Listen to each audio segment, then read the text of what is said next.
జగన్మోహన్ రెడ్డి గారి పరామర్శలు చాలా సెలెక్టివ్‌గా ఉంటాయి. ఈరోజు ఆయన కన్నూరు వెళ్తున్నారు. కన్నూరు గూడా ఎందుకెళ్తున్నారు? అక్కడ విరూపాక్షి అని జెప్పేసి వైసీపీ ఎమ్మెల్యే ఈ మధ్య అరెస్ట్ అయ్యాడు. ఎందుకు అరెస్ట్ అయ్యాడు? టీడీపీ నాయకుల ఇళ్ళ మీదకి తన పార్టీ కార్యకర్తలు, తన అనుచరులను బెట్టుకొని, చివరికి తన కుమారుడిని, తన సోదరుడిని గూడా బెట్టుకొని టీడీపీ నాయకుల ఇళ్ళ మీదకి దాడులకెళ్ళాడు అనేది. చివరికి ఒక మహిళ బట్టలు కూడా చించివేసిన ఆ సంఘటనలో కూడా ఎమ్మెల్యే పాత్ర ఉంది అనేటువంటిది నమోదైన కేసు. ఆ కేసులో విరూపాక్షి గారు అరెస్ట్ అయ్యారు. జైల్‌లో ఉన్నారు. వాళ్ళ పార్టీ ఎమ్మెల్యేని పరామర్శించడానికి జగన్మోహన్ రెడ్డి గారు వెళ్తున్నారు. సరే పోనీయండి. అతని మీద పెట్టింది అక్రమ కేసు అని వైసీపీ వాదిస్తుంది గాబట్టి, అక్రమంగా అరెస్ట్ చేశారని వైసీపీ వాదిస్తుంది. అదే నమ్ముతుంది గాబట్టి, జగన్మోహన్ రెడ్డి గారు పరామర్శించడానికి వెళ్లారు అనుకుందాం. మరి చెన్నారెడ్డి అని జెప్పేసి పల్నాడు జిల్లాలో ఒక వైసీపీ నాయకుడు చంపబడ్డాడు గదా!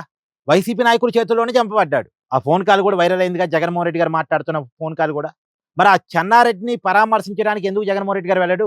ఇప్పుడు విరూపాక్ష గారు కేవలం రిమాండ్ ఖైదీగా జైల్‌లో ఉన్నారు. కానీ ఇక్కడ చెన్నారెడ్డి చంపబడ్డాడు, చనిపోయాడు. వాళ్ళ కుటుంబం చాలా బాధలో ఉంది. ఇప్పుడు విరూపాక్షి గారు ఇవాళ గాకపోయినా ఇంకో 2 రోజులకైనా విడుదలవుతారు. పెద్ద విషయం ఏం కాదు. అతనికేమీ గాలే. అతను కేవలం రిమాండ్ ఖైదీగా జైల్‌లో ఉన్నాడు. కానీ ఇక్కడ చెన్నారెడ్డి చంపబడ్డాడు. మరి పరామర్శించాలి గదా! పరామర్శించి వాళ్ళ పార్టీలో ఎవరైతే ఈ ఈ హత్యకు కారణమో వాళ్ళ మీద చర్యలు తీసుకోవాలి గదా! పార్టీ పరంగా. తీసుకోడు. ఇప్పుడు ఇయాల కర్నూలు పోతున్నాడని జగన్మోహన్ రెడ్డి గారు. ఆ పక్కనే కడప జిల్లా. జగన్మోహన్ రెడ్డి గారి సొంత జిల్లా.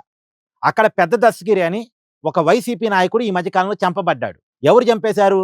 జగన్మోహన్ రెడ్డి గారి మేనమామే చంపించాడు అనే ఆరోపణలున్నాయి. ఈ కేసులో వైసీపీ కడప మాజీ మేయర్ కూడా అరెస్ట్ అయ్యి జైలుకి పోయాడు.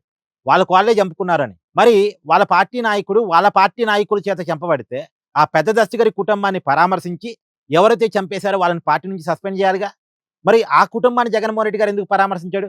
కర్నూలు జిల్లాకి పోతున్న జగన్మోహన్ రెడ్డి గారు పక్కనే కడప జిల్లా ఉంటది. సొంత జిల్లా జగన్మోహన్ రెడ్డి గారికి. మరి అక్కడికెందుకెళ్ళాడు? అంటే వైసీపీ నాయకులు ఏం తప్పులు చేసినా సరే జగన్మోహన్ రెడ్డి గారు దాని విషయంలో మౌనంగానే ఉంటాడు. తన పార్టీ కార్యకర్తలు చనిపోయినా, చివరికి తన సొంత బాబాయ్ చనిపోయినా సరే, ఆ విషయంలో జగన్మోహన్ రెడ్డి గారికి మౌనమే సమాధానం. కానీ రాజకీయంగా ఉపయోగపడతాయి అనుకున్న పరామర్శలు మాత్రమే జగన్మోహన్ రెడ్డి గారు చేస్తాడు. అందుకనే ఇప్పుడు విరూపాక్ష గారి పరామర్శ కూడా. మళ్ళీ ఇవాళ ఎందుకు చేస్తున్నాడు? ఇవాళే చేయటానికి ఉన్న కారణం ఏందంటే, ఇవాళ అమరావతిలో సీడ్ యాక్సిస్ రోడ్డు ఓపెన్ అవుతుంది. ఎమ్మెల్యే, ఎమ్మెల్సీ క్వార్టర్స్ కూడా ఓపెన్ అవుతున్నాయి. ఇవన్నీ చర్చకొస్తాయి. అమరావతి అభివృద్ధి ఇయన్నీ మీడియాలో కనపడతాయి. అవి మీడియాలో కనపడకుండా ఉండాలంటే జగన్మోహన్ రెడ్డి గారు ఇయాలేదో పరామర్శ పేరుతో ఒక హంగామా, ఒక పబ్లిసిటీ కార్యక్రమం చేస్తే మీడియా చర్చ అంతా డైవర్ట్ అవుద్ది. ఇది జగన్మోహన్ రెడ్డి గారి ప్రయత్నం. ఎంత తెలివో చూడండి.